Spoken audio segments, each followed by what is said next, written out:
Hello students, कैसे हो आप सब। उम्मीद करो आप लोग एकदम अच्छे हो गए, स्वस्थ हो गए। स्टूडेंट्स, इस वीडियो में हम लोग एक बहुत महत्वपूर्ण सवाल सॉल्व करने जा रहे हैं। सवाल ये है कि स्कैंडियम 3+ है और Zn++ है, ये रंगहीन होता है, एकदम कलरलेस होता है। मैंने समझ लिया इसके जीवन में कोई रंग नहीं है, कलर नहीं है लाइफ में। जबकि Ni++ जो है ये रंगीन है, एकदम लाइफ इसका कलरफुल है। तो सवाल ये है कि ऐसा क्यों है कि स्कैंडियम 3+ और Zn++ आयन रंगहीन होते हैं, जबकि Ni++ आयन जो होते हैं वो रंगीन होते हैं, कलरफुल होते हैं। इस सवाल को समझने से पहले दोस्त आइए ये समझते कि सवाल ही क्यों है।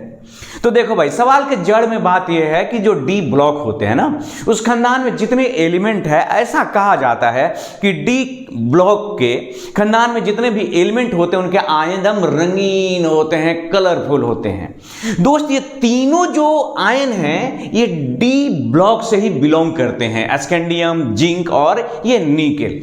और ये दोनों बेचारे एकदम से रंगहीन से हैं एकदम, और वो एकदम रंगीन है। तो सवाल तो खड़ा होगा ना भाई कि जब डी ब्लॉक के ही एलिमेंट है स्कैंडियम और ये Zn, फिर क्यों कलरलेस हो गया जबकि आपका Ni2+ जो है रंगीन हो गया। तो आइए अब जरा इस सवाल के समझने से पहले इसके आंसर के जड़ में चलते हैं।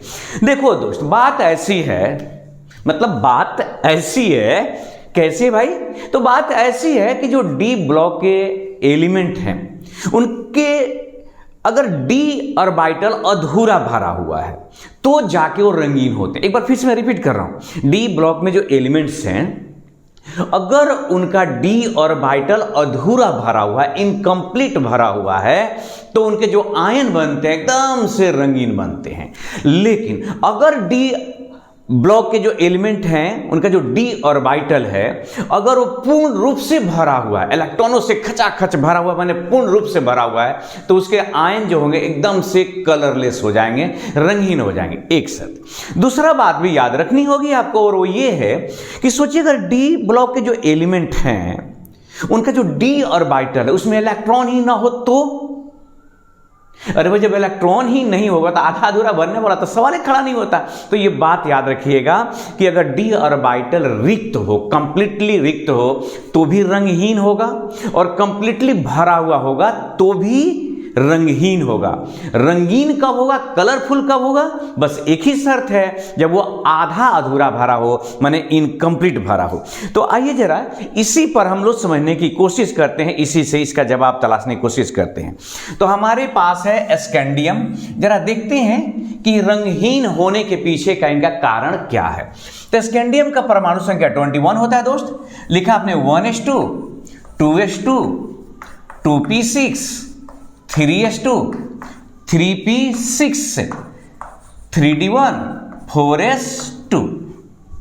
ये तो हो गया आपका स्कैंडियम का इलेक्ट्रॉनिक कॉन्फ़िगरेशन। दोस्त, इस पर हो गया Sc+++। तो भाई साहब जब दो गो प्लस था तो यहां से हट गया इलेक्ट्रॉन, दोनों निकल गया सबसे बाहरी कक्षा से। और जब आपने एक और प्लस इस पे ठोक दिया, 3+ हो गया, तो इलेक्ट्रॉन वो निकल गया कहां से? यहां से भी, तो 3 गो इलेक्ट्रॉन निकल गया। तो इसका मतलब अगर हम लिखें इसके इलेक्ट्रॉनिक कॉन्फ़िगरेशन तो 1s2, 2s2, 2p6, 3s2, 3p6 आ चुके। हमको मतलब इधर डी ऑर्बिटल से है। तो भाई अब बताइए अगर डी हम लिख भी दें 3d तो इसमें 0 ना इलेक्ट्रॉन हुआ जी। तो अभी हमने क्या कहा, डी ऑर्बिटल पूर्ण रूप से खाली हो जाए तो बेचारा उदासीन टाइप का हो जाता है। उदासीन करने का मतलब कि रंगहीन हो जाता है, उसके जिंदगी से रंग समाप्त हो जाता है। और यही वजह है कि स्कैंडियम चिल्लाता है कि मेरे लाइफ में रंग क्यों नहीं है, क्योंकि उसका डी ऑर्बिटल क्या है, पूर्ण रूप से खाली पड़ा हुआ है। तो जवाब होगा कि जो स्कैंडियम 3+ है इसका डी ऑर्बिटल पूर्ण रूप से क्या है, पूर्ण रूप से रिक्त है, खाली है, रिक्त है। अतः Sc3+ रंगहीन है। चलिए ठीक है, ये तो बात हो गई।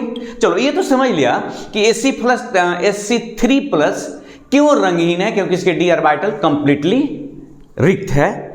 अब आते हैं जरा इसके बारे में बात करें कि भाई जिंक क्यों है Zn++, तो इनका भी जरा आइए समझ लिया जाए भाई साहब का क्या बात है यहाँ पर। तो देखिए ये है Zn 30 होता है एटॉमिक नंबर, तो 1s2 2s2 2p6 3s2 3p6 3d10 4s2। अब आपने क्या किया कि इनका लिखा आपने Zn पर 2 गो प्लस दिया आपने। अच्छा एक बात बता दे दोस्त कि ये एक्वस सॉल्यूशन में कलरफुल होते हैं। ये जो आप बात कर रहे हैं यहाँ पर वो जलीय विलयन की बात कर रहे हैं एक्वस सॉल्यूशन में। तो इसका मतलब कि 2 इलेक्ट्रॉन गायब। तो कहां से 2 इलेक्ट्रॉन गायब हुए भाई? सबसे बाहरी कक्षा से। तो जरा देखिए क्या हुआ, 1s2 2s2 2p6 3s2 3p6 3d10। अरे भैया है डी तुम देखो तो इसमें जगह बचा हुआ है, डी में 10 इलेक्ट्रॉन होते हैं ना डी ऑर्बिटल में, और 10 के 10 हम ठूस ठूस के भरे हैं। तो क्या होगा, पूर्ण रूप से भरा है, पूर्ण रूप से भरा है। अतः क्या होगा, अतः Zn++ रंगहीन होता है। क्लियर हुआ आपको? क्यों रंगीन हुआ भाई? क्योंकि ये पूर्ण रूप से खाली है और ये पूर्ण रूप से भरा हुआ है। जरा आइए इसकी कंडीशन को समझा जाए। तो देखिए हमने क्या किया, लिया Zn के बाद Na निकेल, तो Na 28, ठीक है। 1s2 2s2 बोलिए एक बार, 2p6 3s2 3p6 और हो गया 3d8 4s2 28 हो गया ना भाई साहब। गिन के देखिए, 2 2 4 6 10 10 2 12 12 6 18 18 10 28। चलो ठीक है। अब सवाल है कि हमने इस पे 2 गो प्लस बनाया। अरे यार बना दिया तो बना दिया, मतलब हमने 2 प्लस दिया, ऐसा क्वेश्चन में दिया हुआ, मैंने 2 इलेक्ट्रॉन निकल गए। तो दोनों इलेक्ट्रॉन कहां से निकले दोस्त? निकले यहां से ना।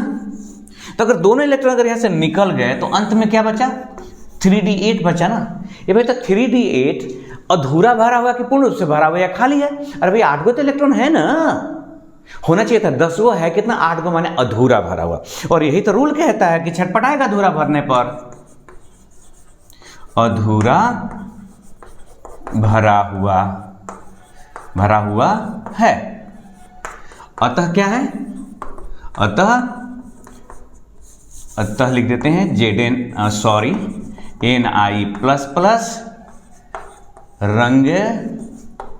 रंगीन होता है। अब सवाल है एक बात और कि कौन से कलर होते हैं। तो ध्यान दीजिए यहां पर कौन से कलर होते हैं, हरा ग्रीन होता है। इसका रंग कैसा होता है, तो रंग है ग्रीन है, इसीलिए मैंने इसको ग्रीन कलर से लिखा है। रंग कैसा है, ग्रीन। तो दोस्त आप शायद समझ गए होंगे, कोई भी अगर आपको आयन दिया जाएगा, पूछा जाएगा कि रंगीन होगा कि रंगहीन, तो आप सीधे से क्या करिएगा, उसका इलेक्ट्रॉनिक कन्फिग्रेशन लिख दीजिएगा। और आपको याद दिला दे, अगर पूर्ण रूप से खाली होगा तो भी बेचारे के लाइफ में कोई रंग नहीं रहेगा। अब पूर्ण रूप से भरा हुआ है तो भी रंग नहीं रहेगा। रंग रहेगा कब, जब आधा अधूरा भरा रहेगा, माने अधूरा भरा रहेगा, इनकम्प्लीट फील्ड रहेगा। डी ऑर्बिटल ध्यान रखिएगा, भरने का मतलब घर नहीं भरना है, जेब नहीं भरना है, डी ऑर्बिटल भरना है। कौन चीज से, इलेक्ट्रॉन से। तो उम्मीद करता हूं कि वीडियो आपको समझ में आया होगा। फिर भेंट होगी एक अगले महत्वपूर्ण वीडियो में, तब तक अपना ख्याल रखिए, हंसते रहिए, मुस्कुराते रहिए। धन्यवाद।